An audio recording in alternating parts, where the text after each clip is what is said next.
Okay, so on this learning channel, episode 2, we are going to review a concept called functions that we've discussed back in algebra and trigonometry and pre-calculus. Okay, this is interesting, right? This word function, where did it come from? So the origin of function is Latin from fungi, Latin from functitio, and French from fonction, if I said that correctly. And then the function we're going to talk about, right, was back into the mid-1600s, and that was kind of around the same time, the mid-16th century. So that's a little bit different than when calculus was invented, because the calculus was invented in the 17th century, which is about mid-1600s, where this is about mid-1500s. So let's kind of take a look here at a couple of things. So what is this concept functions? Why is it so important? Well, you spent so much time in your previous courses talking about functions and their characteristics, because now in calculus we're going to talk about this concept called limits.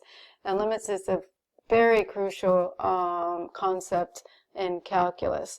And so, when you see a particular concept, you want to start having initial questions such as, well, what is a limit? How do we compute these limits? And why do we need limits? So let's just take a step back and talk about this formal definition of a function. I'm going to give you 30 seconds. Think about what a function is, and then I'll give you another 30 seconds to talk to your neighbor to see if you're on the same page. I'm going to pause now. Okay, so let's see what you develop with your definition. So, the formal definition. So in mathematics, you got to be careful to make sure that you're defining things precise. So a function, by definition, is a rule that assigns a single input from the domain to each one output in the range. And so again, functions are relationships. Functions kind of use sets, right? So in this particular case, you have a set which is x, and here you have a set y. This input will correspond to that output. This input will correspond to that, output. This input can correspond to the same output. However, this input here could not correspond to different outputs. That's what that means. And the reason why we have functions is because they're talking about relationships between two quantities. Normally, we use x for the domain, y for the range, notationally wise, and an explicit function y equals f of x. And explicit means that y is expressed in terms of just x, because later we will talk about what is called an explicit equation, where you see the x and the y's are on the same side. Oftentimes in motion and in position, you could have your dependent variable represent height, your independent variable of time, and your notation of s equals f of t. So again, dependent variable are the outputs, the independent variables are the inputs. So that is what a function is. Now, do you know why do we use functions?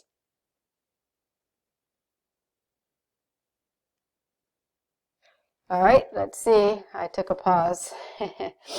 Okay, so again, the reason why we use these functions, they're important, is because the rule states for any given input from the domain, we can predict an output to 100% certainty, and of course you will have some particular error tolerance. So when we're utilizing what are called mathematical models, and that is just some mathematical description, right, which we could use as an equation to describe some real-world phenomena. We could talk about the size of a population, And typically we would use something which is, how do you say, an exponential function, the speed of a falling object. We would denote something as the velocity, and that could be something, but that will probably be maybe with respect to T. The concentration of a product and the chemical reaction, we could use the life expectancy of a person at birth, the cost of emissions of reductions. These phenomenons can be expressed as a mathematical model, which is a function. And again, the idea and why we have these functions are to make predictions giving a set of data. Now, moving on, how are functions represented? How many different ways can you represent a function? Giving you some time to talk with your neighbor, then we'll check back in. Well, you have a function can be represented verbally by a description of words, numerically by a table of values, visually by a graph, algebraically by an explicit function. So you have 4 different ways to denote a function. Now, in your previous courses, you talked about quite a few apparent functions. How many different parent functions are there? Can you name at least 4 or 5 of them? Well, let's see if your thoughts are on the right path. Well, we have our linear functions, right? Y equals the mx plus b. We have our polynomial functions, y equals x to the 4th minus x to the 3rd plus 3x squared plus, 4x minus 1. We have a power function. You could have something, power function and polynomial functions are, roughly the same because that is just denoting x to the n. A rational function would be y equals, 2x minus 1 over x minus 5, or 4. Root functions, y equals the cube root of x. Piecewise functions, we'll take a look in a moment. Trig functions, y equals what? Sine x. Exponential functions, y equals 2 to the x.